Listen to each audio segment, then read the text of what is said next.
honour of this remarkable couple. It was only a week ago when I realised they were going to become Alderton Green, and much as Trudie's sister had also worked out, that makes their initials Bag and Tag. And as soon as I'd said Bag and Tag to Anne, she said, "Oh, don't do that." But actually, Bag and Tag sounds like the most beautiful children's television series to me. Oh, you just cast your mind back to those old episodes of Bag and Tag. And that theme tune, can't get it out your head. Bag and Tag, beautiful. And of course we all remember where it was set, in a lost property office. A beautiful old lost property. That gnarled old man who just let people in, who'd come in and go, "Have you got my..." And he'd reach up to the shelves and he'd got it. And it was so beautiful. But do you remember that sad top shelf with that bag on it? Just sat all on its own. And every so often somebody would come in and say, have you got an old bag? And he'd go, yes, I've got it. And he'd bring it down and they'd look at it and they'd go, "No, that's not it." And it would go back up. And some people thought the bag was misshapen.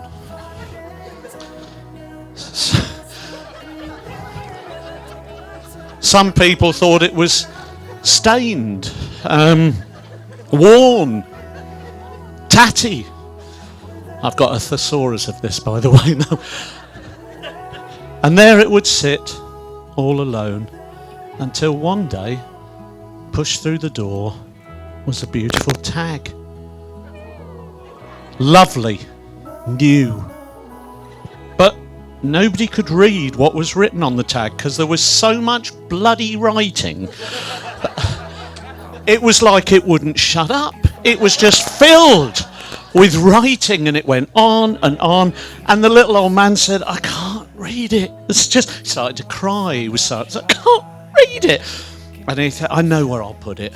I'll put it on that top shelf with that old bag until somebody comes to claim it." Well, the bit I liked in the programme was when the bag and the tag started talking to each other. And of course the great thing was the tag could see inside the bag, and it could see that it was filled with the most wonderful things, beautiful things, things that sometimes we overlook. It was filled with kindness, it was filled with love, it was filled with an ability to reach out to others. And the bag could see what was written on the tag, and it could actually see all the wonders and the journeys that it would be able to go on. And they actually decided, wouldn't it be nice if the bag and the tag joined themselves together? And that's what they did.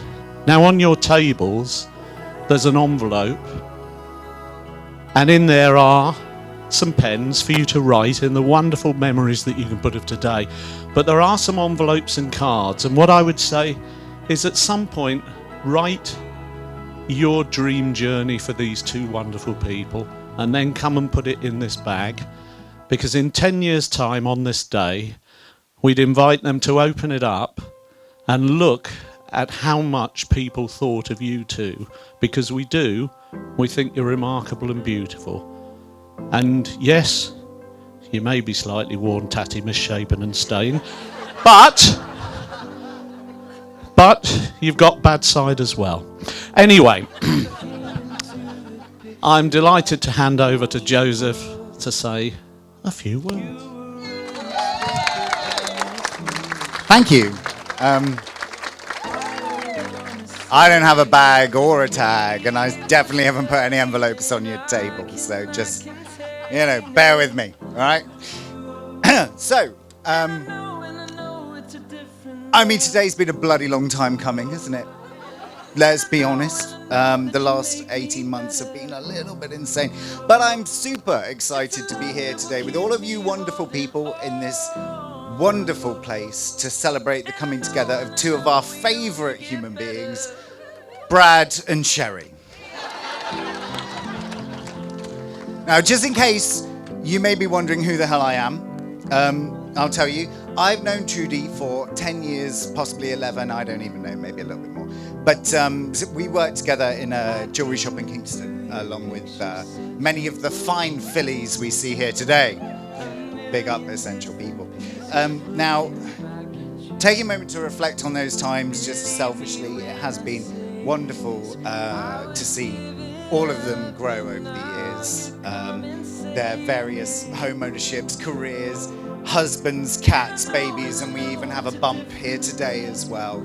And that's been absolutely wonderful. But putting all of that sentimentality to one side for a moment, I somehow seem to have found myself with some sort of voice of the bridesmaids, and I don't really know why, but as if I didn't stick out enough already as some like gay on a hen do or something like that. But if you don't know what we did, we went down to Brighton for the weekend. We had a wonderful time doing Laser Quest. We sang karaoke. I had the utter pleasure of shunting the bride-to-be in the side with my go-karting car. It was wonderful. We ate delicious food, had delicious drinks. At one point we were joined by a wonderful young man called Dylan, who had lovely skin. I mean, I must add, it's not the Dylan you're probably thinking of, but he was certainly very patriotic in his enthusiasm for the England team. If you were there, you know what I was talking about. Now, it was a lot of fun and I loved every minute of it. I did do my hair toss, I checked my nails, I asked the question, "Baby, how you feeling?" "Feeling good as hell," was what I said, and it was bloody brilliant. Now, to be completely honest, we were just so glad that after the last 18 months we were able to do anything at all. There were cancellations and things like that we had to deal with along the way, but we did the best damn job that we could. And big up to all the hens who were there with us. Now, following this, of course, we did have the bridal shower organised a couple of weeks ago at the Lamb by the gorgeous Eliza. That was gorgeous, just in case you missed that. That was for all the people who weren't able to make it to Brighton, the friends and family, joined by, of course, Rebs and Trudie's wonderful Auntie Lynn, amongst others. But while we're on the subject of family, I do just want to take a moment to talk about family. And as far as family is concerned, we've, of course, got all of the obvious ones, the people who are crunch, sat around the table tonight, people like Auntie Lynn and Eliza and Val and John. But I'm sure loads of us here today will take a minute to think about the ones who can't be with us. The ones who would be so bloody proud to see this beautiful lady marrying this wonderful man. But as well as traditional, or in some cases very non-traditional family, there are the extended family that we collect along the way. Clicking together and perhaps sometimes clinging together, like bricks of Lego from completely different sets that magically seem to fit together so bloody well. And Trudie has become more like family to me over the years. Definitely more to me than just some bloody friend or ex-colleague. Not only my hardcore drinking and ranting buddy, but she's been there for me in a million different ways. One of the few people to see me cry, but she will never ever see my nipples.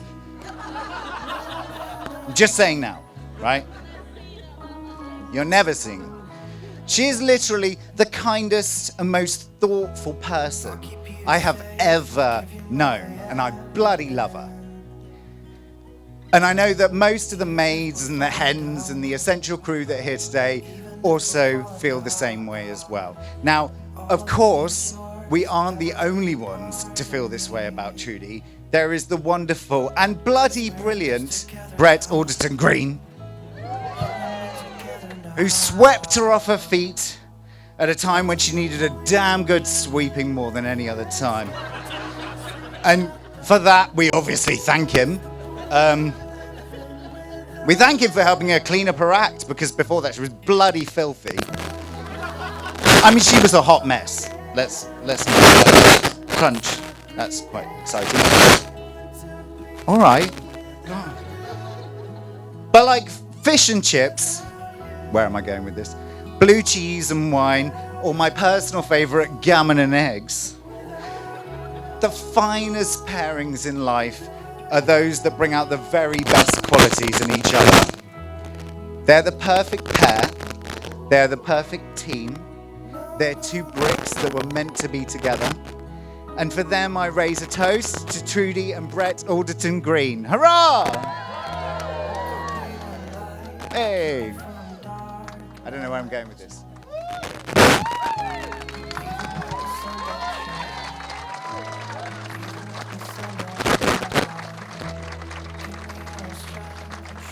And so our next speech is from the delightful and the beautiful Tag.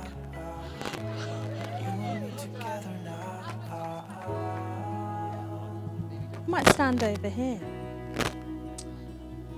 Right, I'm going to try not to cry, but if I cry, you've got to ignore it, so look at the ground, okay? So Joseph, ladies and gentlemen, isn't he fabulous? This is the only man that Brett will consistently need to compete with for my affections. Potentially my bed as well, but here we go. Yes! So hello you lovely lot. I have to say, as many as you know, I'm not lost for words. Normally, to the point that in meetings I interrupt so frequently that it's become a Trudie.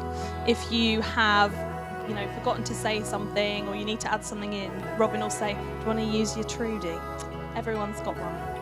So when it came to sitting down on Monday evening to write my speech, because of course I was always going to do a speech, I was actually a little stuck on what to say. The past 18 months has been unlike anything we've experienced before. It's been difficult to know which part of life to tackle next, and where does a wedding fit into that? It's been a collective grief bubble we've all been living in, and at times a wedding's felt trivial, and at times it's felt all-encompassing. Like today. No. But we need weddings, we need festivals, we need celebrations, we need music, and we need fun, because we all need each other. You meant to all cry at that bit, but whatever. This phenomenally challenging time has been outweighed only by people's resolve, resilience, kindness, community spirit, and love for one another. And this room is made up of all of those people. You've all been a bright beacon in our lives, and you've been amazing. And your generosity and effort you've made to be here today is amazing. So my first toast of 23 is to you lot. So thank you very much. Give yourselves a drink. Woohoo. Some other thank yous I have are to my lovely bridesmaids, who all, of course, look all right. Hands up if you're a bridesmaid. Yeah, I didn't go halves on that. I went for them all. To my lovely sisters Reb and Eliza, who made all of your biscuits on your table today, by the way. Handmade them. Give her a clap. Also, Eliza hates nothing more than being centre of attention, so everyone stare at her right now. Okay. And the rest of my maids, who, as Joseph mentioned, we all worked in a silver jewellery shop in Kingston together called Essential, with also that lot over there and that lot over there, loads of them. Hands up if you worked in Essential. They're everywhere. And little did I know, 11 years later, that this lot would become essential to me. So everyone have a drink to the maids, please. You're going to get good and drunk.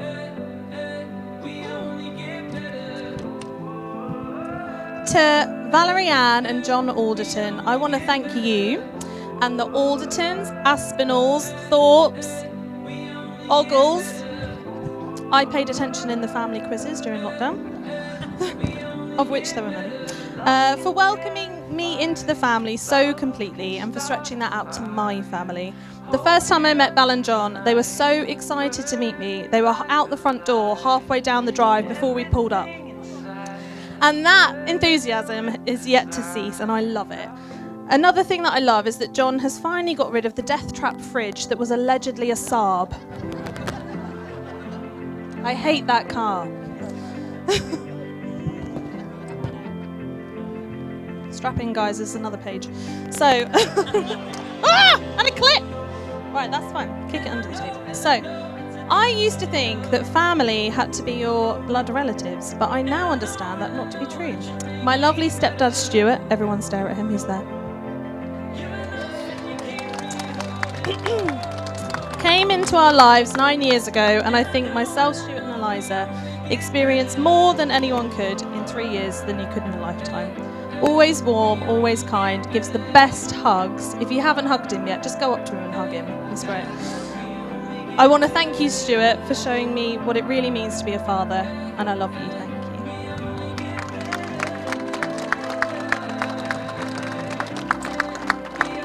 you. Speaking of step-parents, to my lovely stepmom, Maureen. She's the most positive, funny, thoughtful woman I know. From cutting out the centre of a Snow White cake when I was little, just so I could have the Snow White, to always remembering every single moment. I can tell this woman I'm going to Barcelona in 2 weeks, and she'll know the flight, the time. She'll text me when I'm on the plane, hoping I have a good time. That's what 40 years in BA does for you. Good service, guys, good service. Oh, and she loves the twin bed. You can ask about that later. I'm giving you conversational fodder for later. So, to the matriarch that is Auntie Lynn.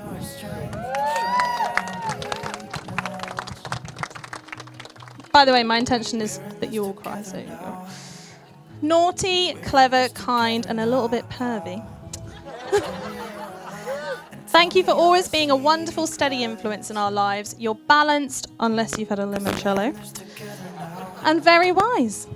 Uncle Ray we lost last year, which is obviously very sad. He was a good man and he took care of us and used to sneak me little bowls of cream, which is probably why I'm addicted to the stuff and probably not the size I want to be. But that's great. But Lynn and Ray were married for 60 years and were friends, and if Brett and I can emulate that, it'd be wonderful. Although we will have to get you on some supplements because that will make you 104. I'll still be incredibly young.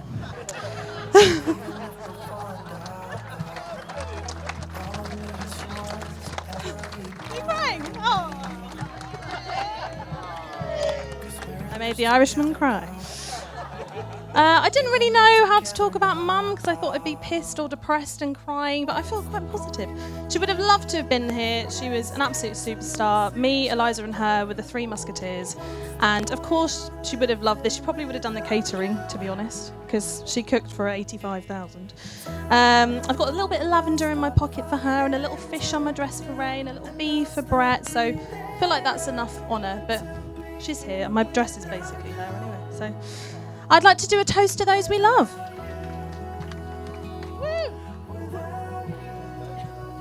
Nearly done. Sit tight.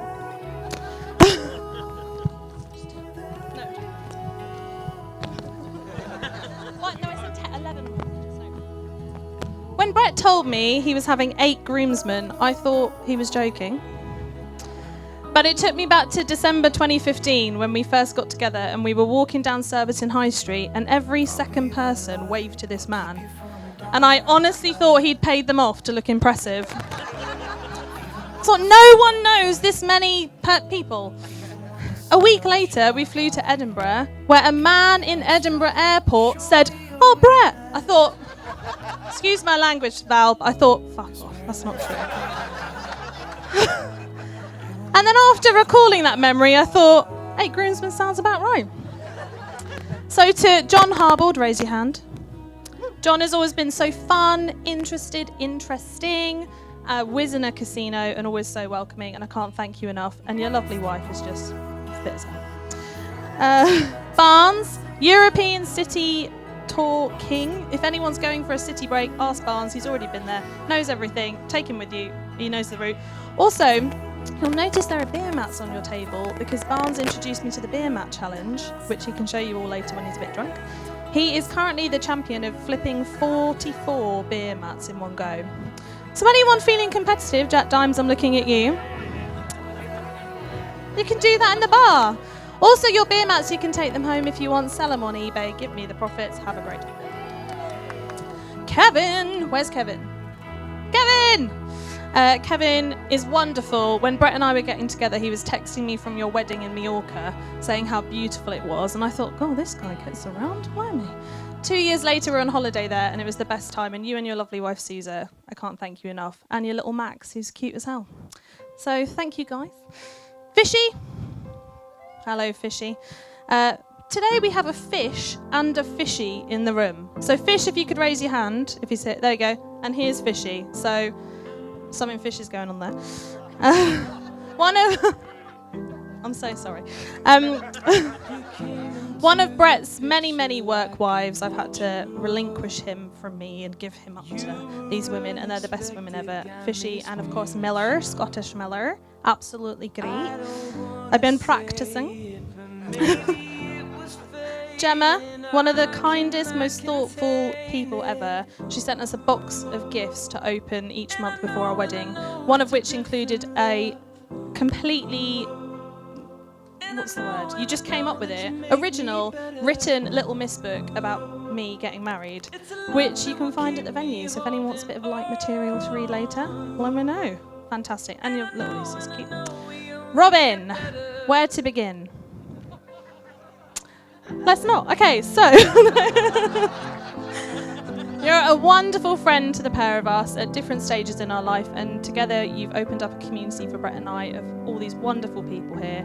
Front man to the reptiles, ladies and gentlemen. So I expect you to be, throwing your undies at him later. You're just a wonderful, wonderful person, and I won't say any more because you'll cry and you'll hate me for it, but thank you. And MLW! The Lord Bowden Smith. Slowly turn your heads to look at the man with the cowboy hat and the technical prowess of a technician. How amazing was last night, guys? Bowden's band. Come on. You're phenomenal. So expect him to be wasted tonight because he's off the hook. But thank you so much. You're a superb person and you've given me a mic, so you might be regretting it. Dylan! Hey! An absolute Labrador of a man, a champion lunger, a drone flyer, and whose name bears more significance to me after my hen do. Those who know, know. So can we toast the groomsmen? We've got 2 more speeches after me, sit tight. Now, when I was younger, if you asked me, what's your perfect man? I would have naively said someone exceptionally tall, like oddly tall, with loads of hair, like ridiculous amount of hair. I'm so pleased that message got lost in translation.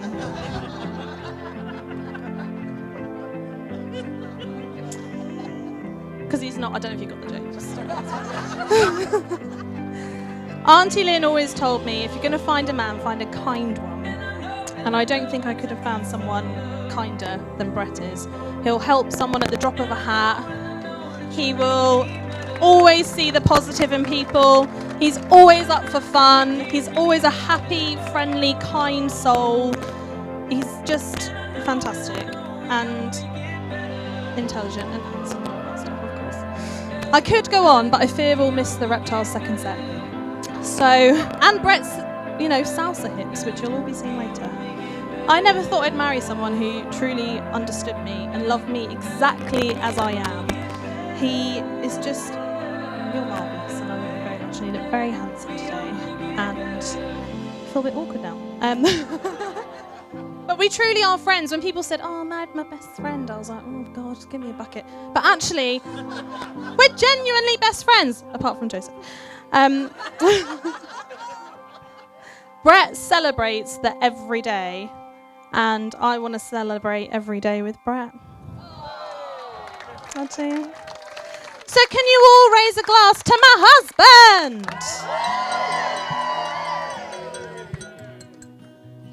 Love you. Take this mic away, Robin. That was beautiful, and it is going straight to Brett. To the old bag. I'll take it back. Hello. As Joseph said, it's been a while getting here. He was talking about 2 years of lockdown. I was talking about 44.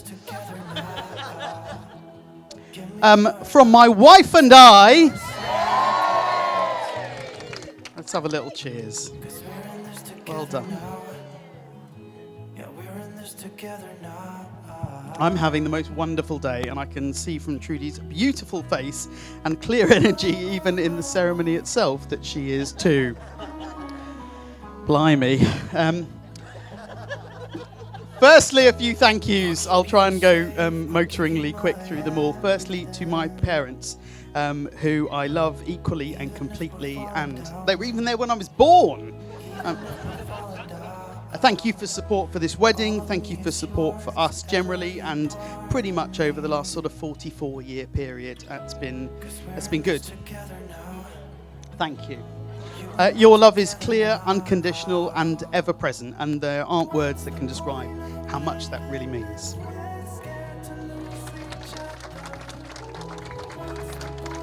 I'm supposed to be the one who makes speeches, but my voice is already going. Let's take a little moment there. Right, as I grew up, my dad always said, you can have... Oh, shall I do his voice? No, I can't do. My dad always said, you can have anything you want. And he was right. He was right. He was right with you. He was right with Trudie. See, there is a first time for everything. Thank you to my... And there we go.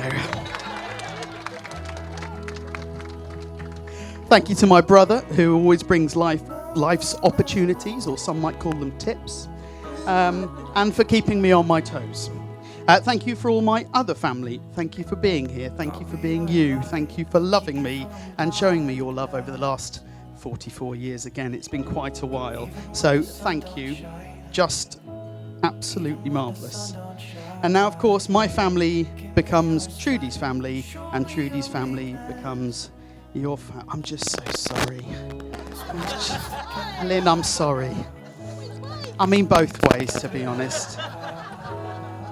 I couldn't hope for a more welcoming, energetic, and fun family to have joined. Eliza, Seamus, Lynn, Maureen, Rebecca, and Stuart, you have made me feel so welcome. I know your piss-taking is because you love me. That is true, isn't it? Isn't that true? Tell me that's true. I'm pretty sure it is. Eliza read my speech earlier, so she's going to love the next section. Eliza, especially you are a force of nature, a wonderful force of nature. What's moving behind me? She really is a force of nature. Your kindness, your generosity, your sarcasm knows no bounds. We love you exactly as who you are, but your support you've given us with the wedding and the things you've done has been amazing. So thank you.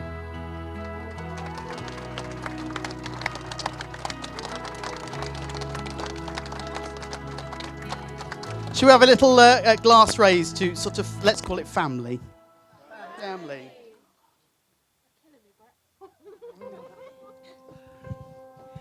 Trud has already mentioned my groomspeople in great detail, so let me kind of recognise her bridesfolk. I'm not going to go into the same detail Trud did because I'm just not that good, but I would like to say a huge thank you, and thank you for the support and encouragement and empowerment you've given Trudie throughout her entire life, particularly to the marvellous Jess Liner, who of course did Trudie's hair and makeup today. I think she did all right. To Jarv, to Reb, to Amy, and a huge thank you to Joseph, to Bex, and to Eliza for organising Trudie a stunning hen do. Sounds like you went to a truly impressive length to put a smile on her face. And thank you especially to Joseph for what was a truly beautiful and clearly heartfelt speech. That was absolutely wonderful, and I know Truly values you hugely. Truly. Did I say truly? Truly. Well, the next thing I've written here is the word friends. I wish I knew what I meant. By God, I have been lucky on that. I have been truly blessed with the people I've met and who I get to call friends. And that's you lot. And, just thank you. Thank you. Many of you have lifted me up when I was down. Many of you have saved my poor French, Italian or German in McDonald's all around the world. You've got me out of tight situations. You've done the most wonderful things. Mostly, you've made me laugh and you've made me smile, and we've travelled and we've enjoyed and we've experienced life together. A kindness, a strength, and a wisdom that blows my mind. She is a figurehead that many look up to. Equally, she's a joker, a fearless performer, a rabble-rouser, a fighter, someone who leaps out on me in dark nights trying to scare me from when I'm coming out of the loo. And the best friend I could ask for. If I had to go into battle to deal with the difficulties of life, Trudie, I'm delighted it's you. If we can bring Chuck Norris, that would be even better.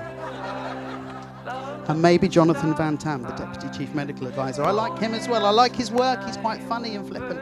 But the four of us would make a great time. You bring light to my life. I mean, I was happy before I met you, but you bring a unique energy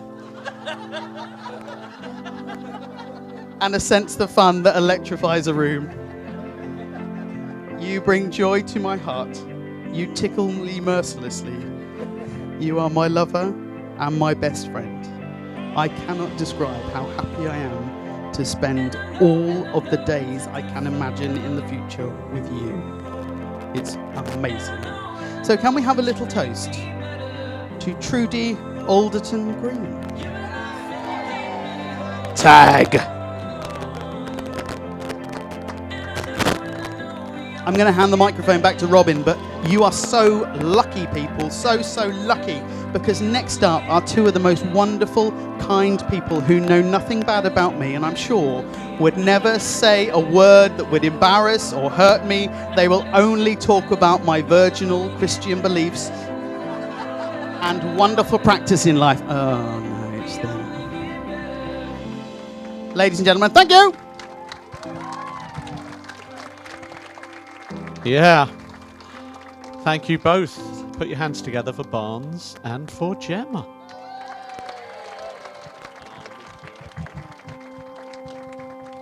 I mean, I could still speak because I'm crying too much, so you start, Barnes.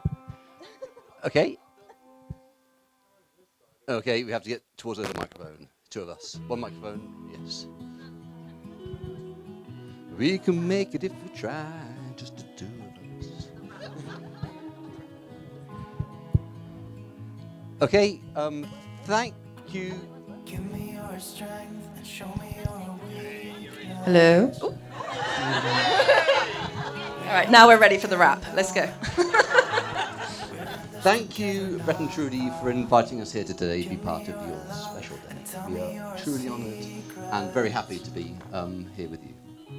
Yes, when we started thinking about the speech for you, we just tried to come up with a few words together to sum up today, which would be perfect. So we thought of love. Togetherness. Maybe friendship. Happiness. Devotion, of course. But there are two words that sprung to mind like a gazelle on a pogo stick. Boxing and league. Yes, Barnes and I have known Brett for only a couple of years, really. I mean, because we're very young, so hardly ever. I met Brett when I was 16, so 3 years ago now. And he described me as bubbly, which we all know is a euphemism for being a little bit fat. And then our friendship was cemented by an incredibly haunting performance of Golden Eye by Tina Turner. And then he enhanced that by wearing a purple lycra onesie. Oh yeah, there are photos. I didn't take them because I'd run to the toilet to be sick. It is something of a poisoned chalice to be giving a speech to Brett. This man has probably made more speeches in his life than I've had hot dinners. And indeed, many decent best man speeches with aplomb. I would have liked to make the script of this speech as sparkling as the words in an episode of The West Wing, Brett's favourite show. But sadly, some of the really good jokes you may only get tomorrow. You see, the thing about great comedy, it's all about the Timing. We only planned that yesterday. So Brett and, of course, more recently Trudie have been amazing friends to me, supporting me through ups and downs in my life and everything, really. actually.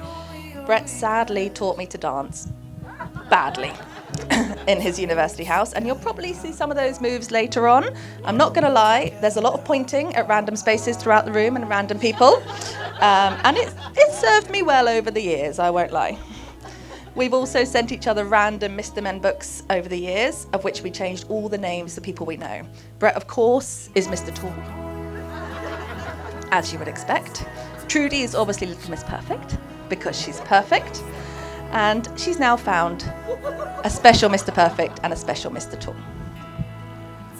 As Jim described earlier in rather too much graphic detail with the onesie lycra, Brett always likes a performance, and even if he's abroad, he's happy to try out his language skills, even if this ability exceeds his expectations.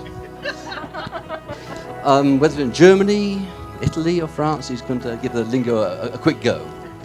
On one memorable occasion, in a McDonald's on the autoroute in France, he diligently ordered his burger, at which stage the hapless seller replied back to him in rapid French whether he wanted to make that a meal deal or not.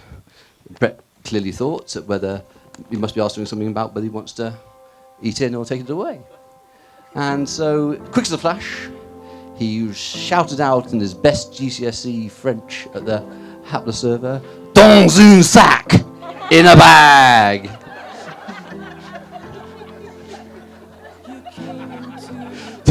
to which the bemused burger broker gave a look of frightened disbelief. Now, Brett is a wonderful friend and a truly lovely person, but let's be honest, everybody can be challenging, and I personally have tried to kill him on 3 separate occasions at least, only missing the mark narrowly. The first time, abseiling off a very high tower block in London, and I will never forget the knocking knees that I saw out of the window before you jumped off. The second time, slightly more successful than that one, was when we were swimming off the coast of Corfu, and I may have ran you over with the pedalo. I do have, again, photographic evidence of his head disappearing underneath the stern of the boat. Soz. And the final one, where I really upped the game, I'm not going to lie, guys, this was an impressive near-death experience, when I locked him in my car. Now, that would be okay, except it was in Spain at midday at approximately 35 degrees temperature. No, I don't like him at all. I've come purely for wine. So Brett is cunning, as you know, so catching my plan of trying to lock him into a baking hot car, he burrowed his way into the boot to get a bit of shade.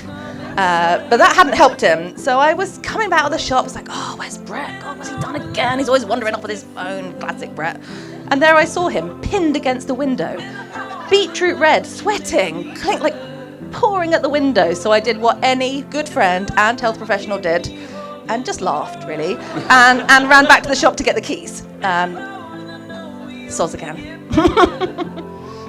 And speaking of cars, where do I start? Brett's history of cars makes an episode of the Wacky Races look like a classic car rally.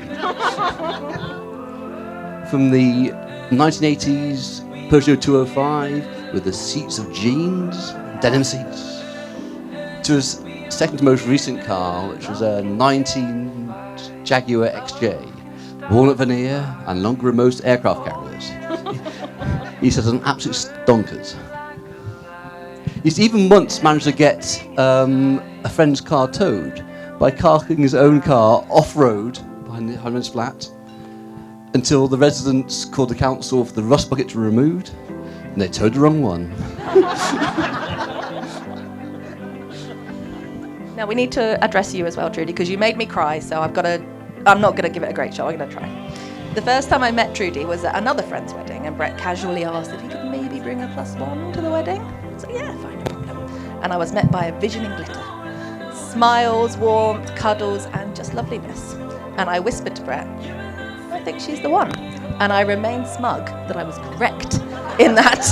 And then when you were dancing together later on and you used your pointy fingers, we were sorted. And during the course of Brett's work with political and charity events, he's met all sorts of people. Royalty, politicians, famous people, celebrities, not to mention everyone gathered here today. But he's never one to be camera shy. Given his history of performing, directing, and in front of stage on the theatre, he's never one to be shy. Maybe it helps if he looks a cross between Matt Lucas and Tom Allen. I mean, nearer Matt Lucas. As we all know, Brett does loads and loads for his friends and his family and also the local community. He's available whenever you need him. Unless you're out for a drink or a meal with him and he happens to have his phone on him. It staggers me still that when I'm in Wales, 200 miles away, I get a response from my messages seconds later. However, when I'm sat 2 foot across the table from him, I need to wait for him to reply to 5 emails, 2 WhatsApp messages, 3 Insta posts, and 5 good old passenger text messages before he will respond to me. I normally get through a whole bottle of wine, so it's actually not that bad. Indeed, as Gemma says, I was once asked to describe Brett in 3 words, and all I could think of was on the phone. It's something of a blessing in disguise that he's always open, accepting, available for his friends. But this has also an equally hard problem. It means he's always had 3 things to do in every evening, which means that he is the most reliable person in the world to be late. In fact, I'm rather surprised he made it here today. Yeah, we're all shocked about that. I mean, Brett is an amazing person. Brett, or Coochie Lou, I think he was called in university, questionably BJ for a little while, and I'm sure a number of slightly more dodgy nicknames. But I think we can all agree with absolute joy when you were on the TV doing your swing ball challenge and the journalist smacked you in the face with a ball. And it was really hard to not laugh in your face. I'm sorry, I love you. Bye. Sorry. Indeed, I've never met anyone in my life who's so willing to put themselves through personal danger and pain for a charity fundraiser. Whether it is scootering from London to Swanage, old-fashioned scooter, not electric scooter, no, old way, organising a cross-channel kite surf to deliver cheese to France. It's not that they don't have cheese in France. Or a 24-hour static bicycle exercise marathon. After which his perineum ended up with third-degree bruising, which required liberal application of ice cubes dans un sac to the damaged anatomy.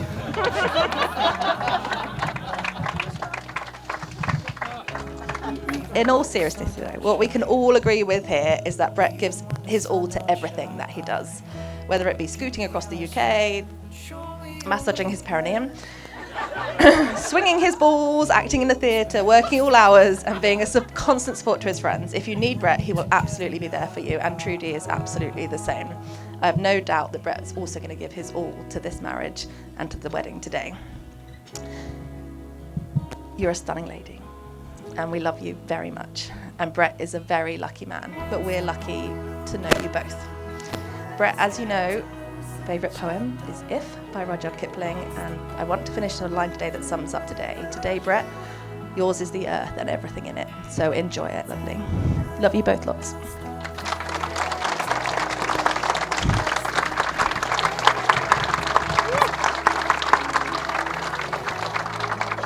So, given the wonderfully informal nature of the wedding here today, which suits them both down to the ground, I'm not entirely sure who should be giving a toast to now.